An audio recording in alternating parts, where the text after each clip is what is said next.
berani jamin kalau Kim Plus itu bisa hanya bikin satu calon pun, mereka tidak akan pernah berani, ini ucapan saya nih, bukan saya nantang orang ya, tidak akan pernah berani melakukan satu lawan kotak kosong. Kalau dia berani, saya jamin Jakarta bisa bikin dia kalah dengan kosong. Makanya akan terjadi mungkin pola ada calon independen yang muncul. Saya nggak tahu, karena nggak gampang ngumpulin, kan dulu kan udah independen nggak bisa lolos toh, bikin list nggak sesuai, tentu lolos. Nah itu bisa kita melihat. Saya kira kalau Kim Plus berhasil, dia pasti akan lawan calon independen. Karena kalau dia lawan kotak kosong akan dipermalukan. Saya masih bersama Profesor Saiful Mujani, tokoh Asia pertama yang meraih penghargaan bergengsi Franklin L. Burdett Pi Sigma Alpha Award dari American Political Science Association tahun 2010. Prof. Saiful Mujani, sebelumnya Pak Ahok ini pernah mengatakan tadi bahwa nggak akan berani kotak kosong. Tapi belakangan kita mendengar soal kotak kosong karena untuk menjegal Anies Baswedan. Apa memang Anda melihat seperti kata Pak Ahok nggak mungkin berani? Lalu kenapa nggak berani? Bisa aja. Kotak kosong? Ya. Ya. Sangat mungkin kotak kosong itu dilakukan tapi dengan cara yang lain. Mungkin bukan kotak kosong seperti Pak Ahok sebut tadi. Kita menyebutnya dari pengalaman pilkada selama ini. Ada dua model, saya sebut Barosi.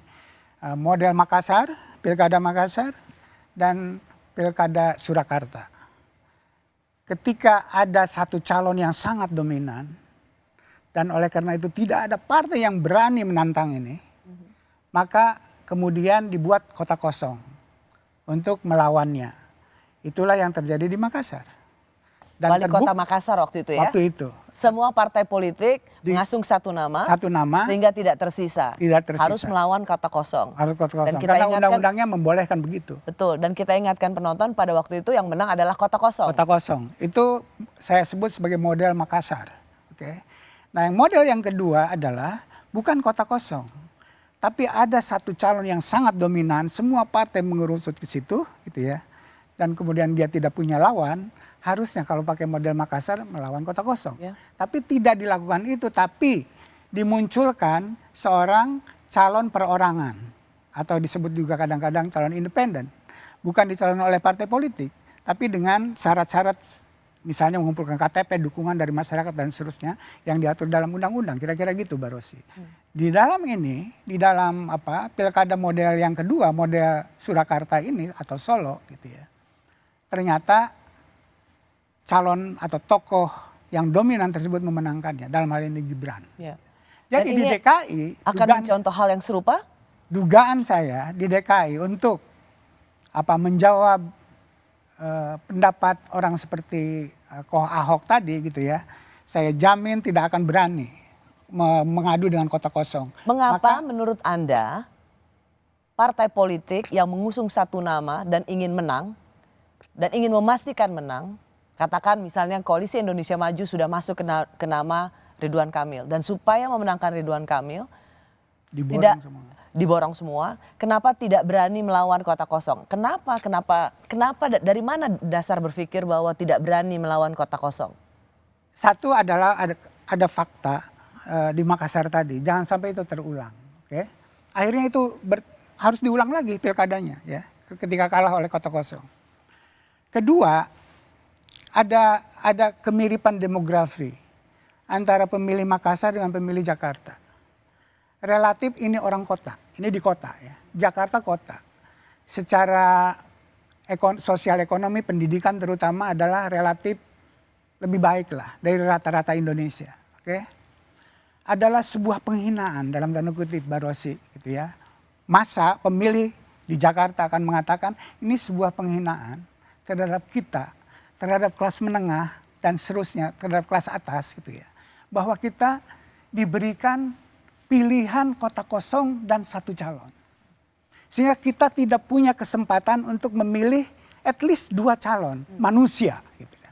Dan jangan lupa demokrasi atau pemilu itu pada dasarnya adalah persaingan antara manusia.